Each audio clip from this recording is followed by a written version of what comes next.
All right, thank you for tuning in to another episode of the Bullpen Blues. As always, I'm your co-host Kevin Dixon, joined by our good buddy David Esser. We're back. I know it's a bit odd this week, mid-series, but figured we'd had time to hop on, discuss the mess of yesterday. David, how you feeling with this? What's going on here? We're out again. Yeah, Kevin, good morning. What an eventful couple of days of baseball. I hate them. And I feel like I've been starting the last couple of shows with that phrase because they lose 2 straight to the Nats. They come out, they blow a heartbreaker in game 1 of yesterday's doubleheader where Nola ties the all-time consecutive strikeout record, and they still managed to lose that baseball game. And then in typical Phillies fashion, they follow that up by winning a Matt Moore start where they still blew a save. And Kevin, I think we've been trending to this point for a while now, but there's always something with this team where they can't put it all together. They can't string more than maybe 2 or 3 games in a row at a time where they look like a functioning baseball team. I mean, last night it was the blown saves and the errors. The day before it was the offense. The day before that, they gave up 13 runs. I mean, it's just not a good baseball team. Am I wrong in that assessment? I think we've been trending to this point for the last 4 seasons, David. It's the same team. They win the nightcap last night, and I'm like the voice of optimism. If obviously you know this. If you listen to the show, I'm somebody who tries to be upbeat about this team. I've seen how this movie ends. You can't fool me forever. And even after winning the night game, how can you feel good about this team after the way they've lost the ball games last few days? I mean, for Christ's sake, David, they name a new closer yesterday. And at the end of the day, the guy that you removed from the closer's role has to come in and save the ball game. It's very on brand for this team. You mentioned to me off the air, I can't believe that they lost Nola's start like that. I can. It's nothing new with this team. It's so on brand for everything that they represent. I'm just disgusted. I've lost all faith that we're going anywhere. They're only 5 games out, but I'm going to need to see not even just a little bit more. I need to see a lot more to buy back in because it's just a joke. Well, that's the craziest part. I feel like you look at the standings, specifically coming off last night's victory. They're only 5 games back. They split the doubleheader, which is to an extent a good thing. Matt Moore gave you the best 5 innings of his Phillies career, and you're sitting here talking about maybe him getting back in the rotation, and in a vacuum you should be feeling good, but it's so impossible to do that with just the quality of baseball. And this is something we've talked about on this show before, the process versus the results. And even last night, the results were good. They got to win in the second leg of the doubleheader, but the way they're getting there, the process, it's so bad. I mean, you mentioned how they finally moved Hector Neris off the closer spot, which is something we've been petitioning for a while now, multiple seasons. And by the end of the night, Hector's the closer again. And it's 1 step forward and then it's 7 steps backwards, because anytime they try to mix something up, anytime they try to pull this string versus that string, there's always something going wrong. It's always something. They still can't field a baseball. They still can't catch baseballs. They still can't string multiple productive at-bats. I mean, even yesterday, the one big run, it was another solo home run from Bryce Harper. Kevin, that's his 11th solo home run of the year. He's only hit solo home runs. When he's hitting the ball, no one in front of him is hitting the ball. And it's just like there's some sort of disconnect. And Kevin had texted me yesterday, make a move for the sake of making a move. Shake something up. Do something to not only pull the fans back in, but maybe to pull the roster back in, because I think they know they're not very good. Yeah, I mean, if they don't know they're not very good, then they're just completely oblivious. It's crazy, man. I don't really know. Well, they do switch to the closer role. Both guys blow a save, and you could really argue it wasn't on either guy. I mean, you had 2 just crucial errors in both of those late inning situations. The one was charged to Jose Alvarado. I think that's bullshit. There's no way. The throw was there for Hoskins to be made. Yeah, it was a bit high. I get that, but like it was a catchable ball. So I know the whole argument is he lost it in the sun. Well, maybe he should put his sunglasses on that were sitting on top of his cap, which even after the error, he didn't put them back on.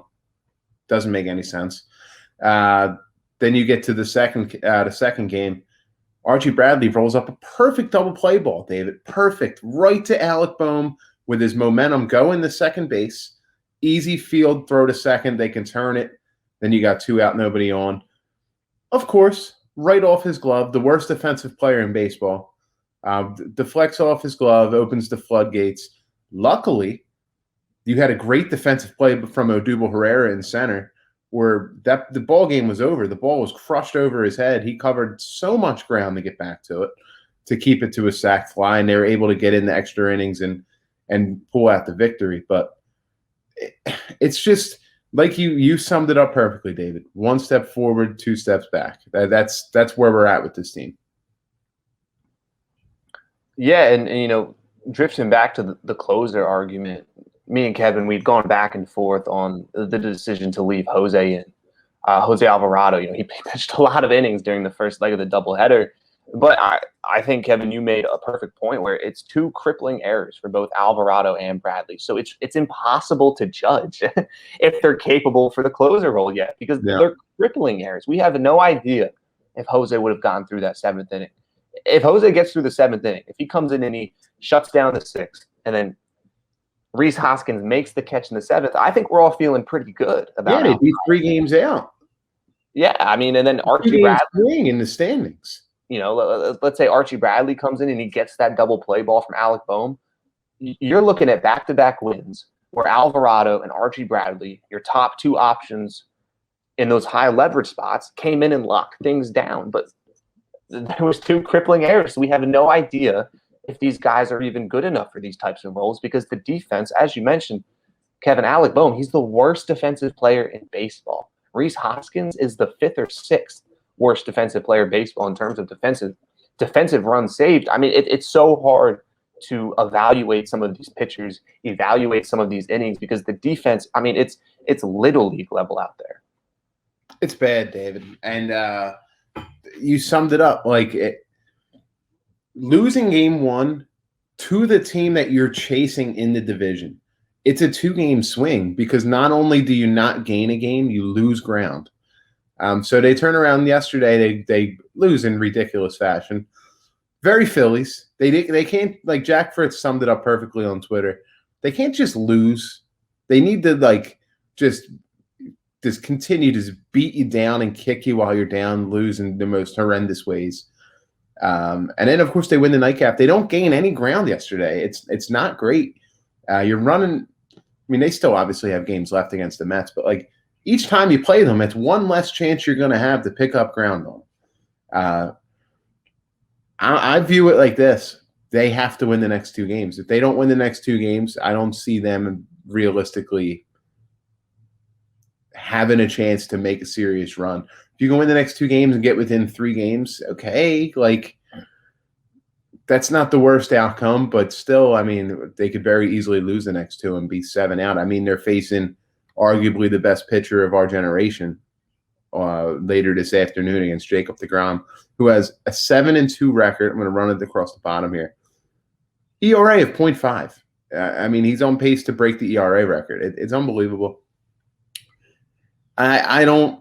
In very typical Phillies fashion, they'll come out and win today's game somehow. We'll feel really good about it, and then they'll lose. They'll lose tomorrow. They'll drop a clunker tomorrow. So I don't really know what else to say, man. I'm at a loss for words with this team. I really am. Yeah, and the way they lose bad is, I think, really important, because for people who follow me on Twitter, I did a little bit of a Texas Rangers coverage, and the Texas Rangers, they're a really bad baseball team. And you turn them on TV, you watch them, and by the 3rd inning, you're like, all right, this is a bad baseball team, and they look bad, and the pitching's bad, and the hitting's not great, and they lose. And that's kind of what they do. But you watch them from the perspective of, okay, the roster's really bad. They're developing. They're playing for high draft picks. They're not spending a lot of money on aging veterans, and you can accept that because that's where they at. That's where they're at from a roster perspective. But from the Phillies, I mean, this is a team that's paying over $200 million to their roster, that has spent an absurd amount of money to get Joe Girardi and Dave Dombrowski running the show. And they start ball games, and you can see a pathway to success. But then you're right. It's these crippling mistakes. It's these crazy bad outings. It's these crazy blown saves. It's these crazy streaks where the offense goes hitless for multiple innings in a row. And it's just like, what's happening? It doesn't even look like they're competing half the time. And that's what results in these crazy bad losses. I mean, like we saw in game one of the doubleheader, Aaron Nola, your ace coming into the season, he did his job. He went above and beyond. He gave you an RBI double. Yeah. Yet no one else could hit the baseball. And all they needed was one extra run, and they would have won that game, no problem. But they couldn't. And then it's such a crazy disconnect where you see flashes from this team of being competent, and they always turn around and find a way to just crush those hopes as small as possible and look like a team that should be fighting for draft position as opposed to playoff position. Here's the thing, though. Because it's the Phillies, they'll suck us back in multiple times. They'll go on another little spurt of a run and get back in the race. We've done it like 3 or 4 times already. We'll be fired up about it. The most recently, they win 7 out of 9. We're feeling damn good going out west. Captain America saved us. We're rallying. We're back in the race. Drop 6 of 8. Turn around, drop 6 of 8. It's just like I don't really know what else to say in regards to it. Like you said, it's just they just kick you while you're down. Once they figure out one of their issues, another issue emerges. I do want to say this: the only reason that they're still in the race is the division we're in. Can you agree on this? The NL East is awful. All 5 teams are majorly flawed. The Mets are probably the least flawed, and that's why they're out in front. But it's a bad division, David. And that's the only reason you have any semblance of hope that they can get to where they're trying to get to. Yeah, the division's definitely been disappointing. With that said, I do see a pathway to success for New York. We talk about the trade deadline all the time. The Mets probably going to be one of the biggest buyers on the market. Yeah, I would think so. Yeah. They have the money to spend. And then even the Nationals have started to heat up, and this is kind of segueing into our next point, Kevin. We were talking about this off the air last night. One of the reasons I think the Nationals are starting to find some life here is because they have players on their roster who know how to win. You look at a guy like a Max Scherzer, who not only is he going to be a first ballot Hall of Famer, he's won a World Series. Kyle Schwarber, he won a World Series with the Chicago Cubs. John Lester, obviously, has won a World Series. They have guys on the team, whether they were externally added or someone like Scherzer, who's been there for quite some time and has led that team to a World Series. Obviously, Juan Soto was on that World Series team. Robles, Zimmerman. Yeah, I mean, they still have a lot of that roster intact. Patrick Corbin. All sorts of different pieces. I feel like in their clubhouse, they have more of a mentality of, listen, guys, we've been here before. We know how to get out of this. We just have to keep battling. We know we're good enough. Where you flip to the Phillies, nobody on their roster knows how to win a championship. Nobody. Nobody. I think the guy with the most amount of postseason success there is probably Didi, maybe Bryce. And even then, that's limited. It's really not much, yeah. Not much at all. Was he part of that Mets team who went to the World Series? That's probably the guy on the roster who went the furthest, I would think. Well, he was injured that year, too. He didn't even play on it. Okay. So you're looking at a team where nobody knows what it takes to win. And I think it reflects because I think they get into these holes and they just immediately shrivel up because they've all been on losing baseball teams for the majority of their career. I mean, we bring up someone like Gene Segura, who was just on losing ball clubs year after year after year. And I think it shows in how they carry themselves. It's less about, is this team good enough? Because they've spent so much money. They have all-star talent. I think they are good enough. I could argue that they are. I think they're far better than what their record states from just a talent perspective. But for whatever reason, you put them all on a baseball field, and they just look like a bunch of losers. And you know what my pushback to that is? They brought in a World Series winning manager, David, that was supposed to help teach them how to win. Joe Girardi stinks. I'm so ready for this dude to be gone. He has no clue what he's doing. I've been so underwhelmed with what he's been able to accomplish with this team. Any move he makes seems to be the wrong move. And this is the first time I've really come down critically on Joe Girardi. Not been impressed at all. I understand that the roster itself doesn't have many guys who've gone far, but this guy has won a World Series. This is the whole reason people pushed Gabe Kapler out of town. We needed a veteran manager to help us learn how to win ball games. They get Joe Girardi in here. It's been no different, and I agree.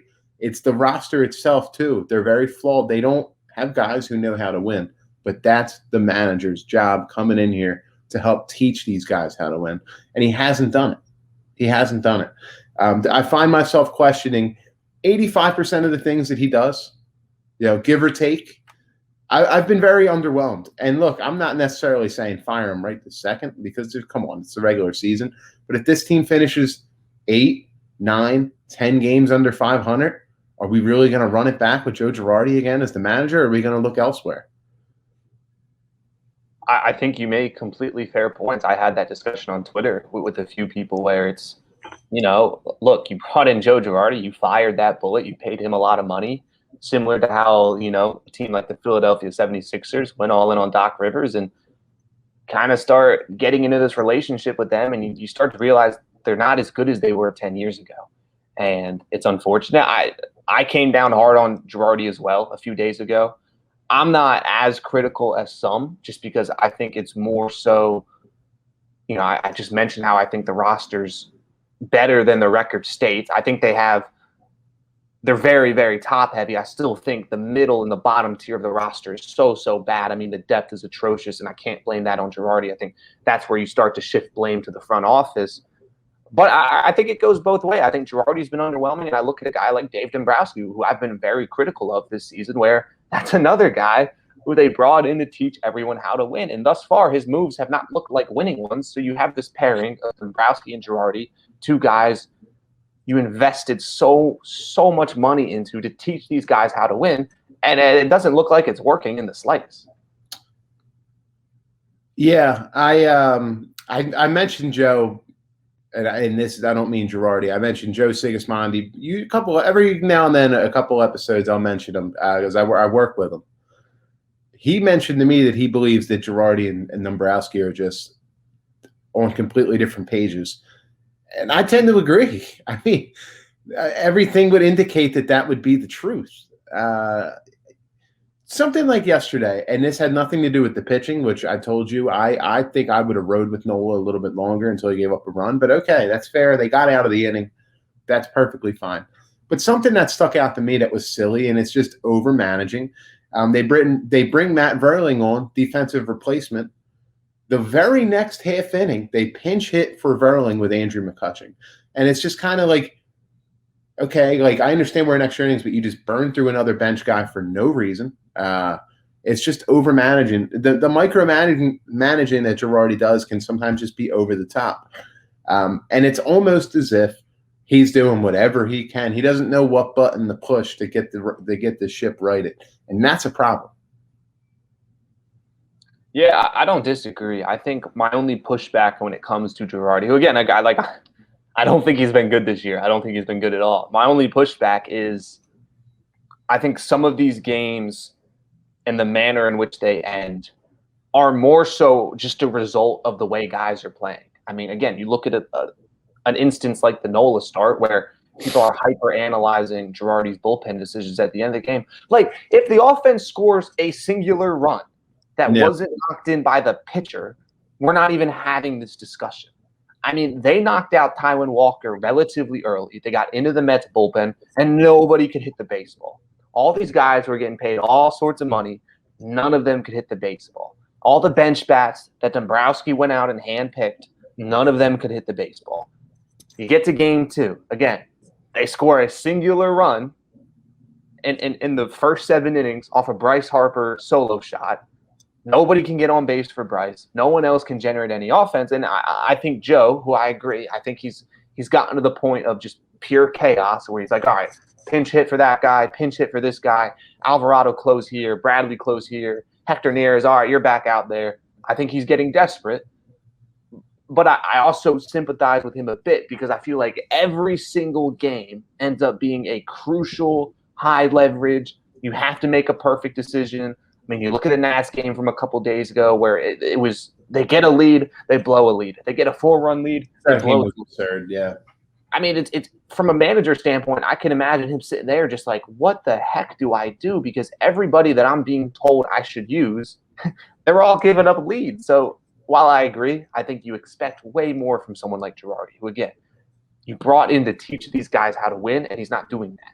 I also sympathize with the fact that at some point, Girardi can't throw the pitches for these guys. Girardi can't swing the bat for these guys. And I do think we're getting closer to a divorce with Girardi and the Phillies where they might go to their third manager in 4 years or however long it's been. I also think the issues run deeper than just the manager. Yeah, there's no question because we had these same issues with the previous manager who has his team with the best record in baseball at the moment. So they definitely run way deeper than the manager. There's no question about it. But yeah, I mean, you summed it up perfectly. I mean, what else is there really to be said?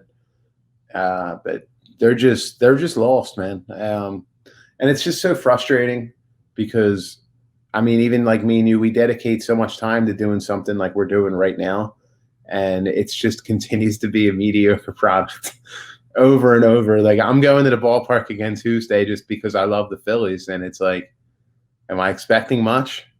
Probably not. No. It just sucks where we're at. You know, I went to a game a couple weeks ago against Atlanta. It was the shortest. It was the lowest attendance in the history of Citizens Bank Park.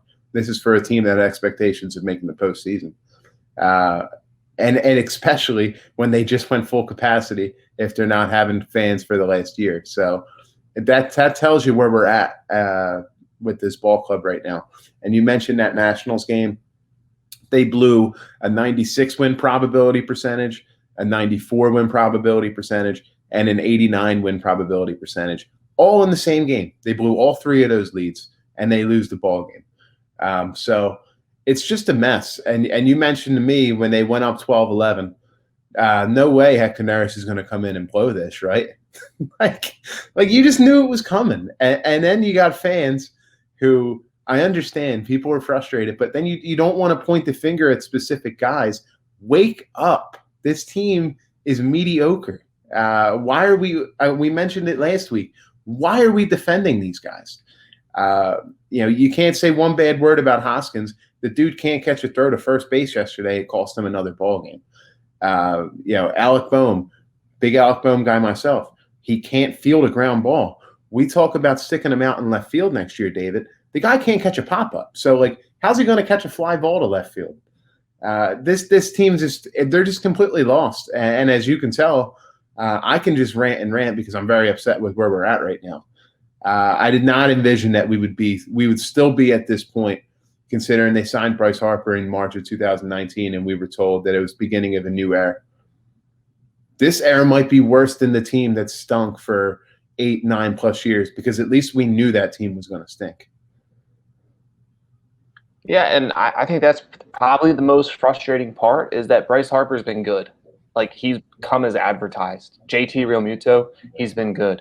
Zach Wheeler, he's been really, really good. And it's like you add all this talent to a core that we were told was one or two pieces away from competing.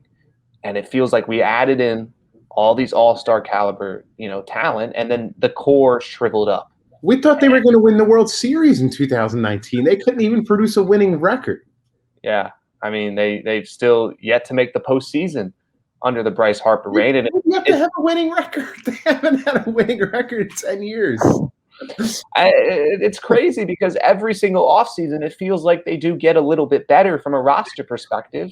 And yet it feels like it's taken the team in a different direction. It's hard to find a reason because they bring in Bryce and they bring in JT, and then you bring in Gene Segura, and then the next offseason you get Didi and Zach Wheeler. And this past offseason, you improve the bullpen a little bit, and then for whatever reason, it feels like the team's trending backwards. And you're right. You bring up kind of the Phillies core, a lot of the homegrown guys, the Hector Neras, the Hoskins, the Zach Eflin, and some of these guys that fans really want to root for extremely hard who aren't producing the results you need. And it's who do we start really pointing the fingers at? We brought up the manager and we brought up the front office. Now we've brought up kind of the core, the guys who were drafted back in the mid 2010s. I don't know. I think there's so much blame to be pinned around. I think it's so depressing that fans have already checked out. People just aren't even going to games anymore. Yeah. It's June 26th, and people have already written this team off, which is a really, that's a sucky position to be in. Yeah, I mean, as much as I bash this team, I'm in till the end. I don't care if they're 20 games under 500. I'm still going to be watching and going to the games. It's just a Philly fan. It's just the nature of it. But I do want to try to get some positivity because this has been a tough episode. There's a lot of venom that we are and disdain that we hold towards the team right now. So I do kind of want to shine a light on some of the younger guys who have come up and have contributed. It's not something we've seen from this team over the last X amount of years.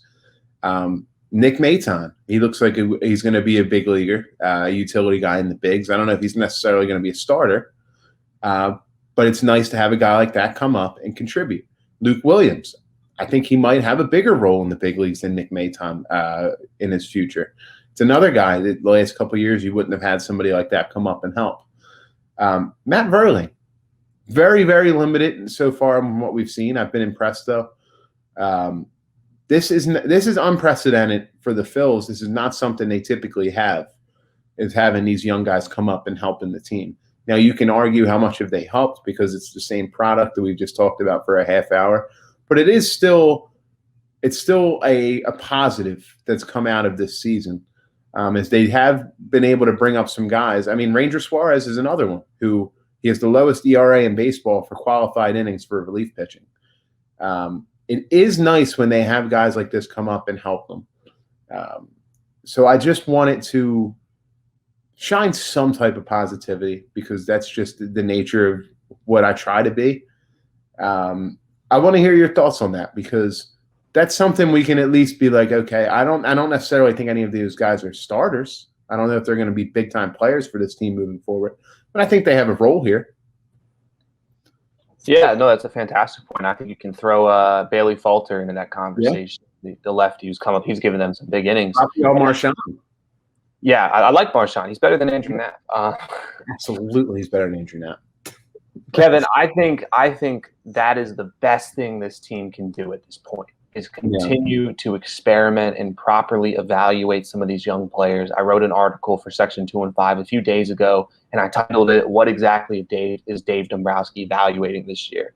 And after a few days to kind of reflect on it, I think it might be some of these younger pieces where it's about truly finding out, is Luke Williams a guy who can stick in the MLB next year? Is Nick Maton a guy who can be your third middle infielder? Is Bailey Falter and Ranger Suarez, are these lefties who you can trust out of the bullpen in the long release situations? Because, Kevin, this team's far away from competing, but if you find out if all these guys are depth pieces next year who fill out the back end of the roster, because we've talked about that before, how crucial it is to have depth at all times. David, their 40-man is horrendous. Like when you hold it up against the big-time contenders in the National League, it does not hold up at all. Yeah, I mean, most teams around baseball have 50 to 60 players who they can justify being on their 40-man. The Phillies have like 25. I was going to say the Phillies have less than 40. and that might be generous to say they have 25. But if they can figure out if some of these young guys can play, as much as we want this team to win, this season, the closer and closer we get to the trade deadline, the more unrealistic that seems. But if they can figure out if any of these young guys can stick around next year, that's a minor success that we can feel at least a little bit good about. Yeah, and the one way that the next time we hop on the microphone that you're going to get me to be spewing positivity is that the Phillies can find a way to win these next 2 games, because then you're 3 games out in the division again, and we're going to be trying to convince ourselves again that this team has any semblance of hope. But I totally agree. I hope Luke Williams is in the lineup today. I've really enjoyed watching him play. I think he has a much bigger upside than Nick Maton. That's just me. Personally, other people may feel differently. I think Luke Williams' contact tool is very strong. I think his plate discipline could be better, but his contact tool is very good. I think you put the bat on the ball, you're going to have a role in the big leagues. So I do believe he has a role with this team. But yeah, just back to this series in general. They've got to win the next two, David. We came into this weekend, I said they have to take 3 or 4 if they want to have any real chance. You can't split. You split, you don't gain any ground in a 4-game set with the team that you're chasing. I understand it's on the road, but I honestly don't care where they're playing. No more excuses. You can't walk out of this weekend 5 games out. You can't walk out 7 games out. They're going to have to be 3 games out for me to have any sort of one last run in me with this team.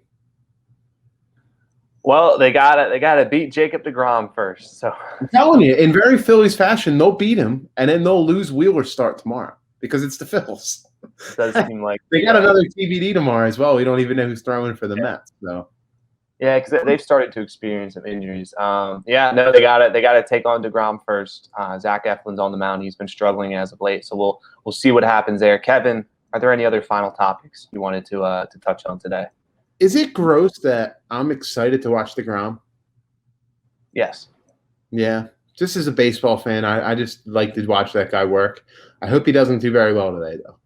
Yeah, I mean, he's all right. He's decent. Yeah, I would have loved if we could have matched it up and got Wheeler deGrom. Yeah, I think the only other counter argument is just conceding defeat in the deGrom start and saving Wheeler for the for the TBD. But here's the thing, like, they don't score for him. So the path for Eflin to having a nice day is there. I mean, this isn't a great Mets offense. I do want to go on record again and saying Francisco Lindor grossly overpaid. Grossly. Yeah, I do think he's very good, and he's starting to get up. But he's a fantastic defensive player. That contract always felt more like Cohen. Yeah, proving to the rest of the league that he has money to spend, which good for him. Good for Lindor. Yeah, good for Lindor. With that said, we're gonna wrap up here. I'm visiting some family this morning, so I got to get moving here in a second. Again, Phils are back on this afternoon. They're taking on Jacob deGrom. Zach Wheeler's going to pitch the following day. Big 2 games. We'll see where they're at. We'll be back on the mic here in a couple of days. I am moving once again, so up in the air in terms of when we record. But with that said, you can find our episodes on Apple, Spotify, Google Podcasts. We also have video recordings up on YouTube where Kevin does a ton of great work putting up stats and different overlays. Apologize if the connection was a little bit shaky this episode. At times you were a little frozen. I didn't want to say anything. Yeah, so I'm all over the place at the moment, but you can still get us there. Make sure to subscribe, and then of course we're on Twitter and we have our Facebook page as well. Every single one of those links will be down in the description. That said, we're the Bullpen Blues. We'll be back in a couple of days. Go Phils.